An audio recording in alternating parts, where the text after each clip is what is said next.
Shannu books మాత్రమే తీసుకో, chocolates అవన్నీ కావాలంటే దెబ్బలు పడతాయి. సరే అన్నయ్య.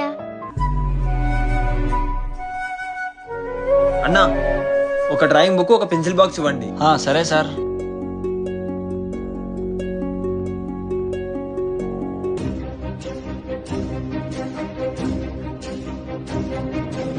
షన్ను ఎక్కడ పోయిందబ్బా? షన్ను వెనకేం దాస్తున్నావు? ఏం లేదన్నయ్య. ఏం లేదా? మరి చేతులు వెనక్కి ముందుకు పెట్టు. నేను చాక్లెట్స్ వద్దని చెప్పినా అని దొంగతనం చేస్తావా? ఇదేనా నేర్పించింది? హ్యాపీ బర్త్డే అన్నయ్య. రే నాన్న, దొంగతనం చేసిన వస్తువు గిఫ్ట్ అవ్వదురా. దొంగతనం చేయడం చాలా పెద్ద తప్పు. అన్నయ్య నేను కొన్ని డబ్బులు కూడబెట్టుకున్నాను, దాంతోనే కొందాం అనుకున్నా.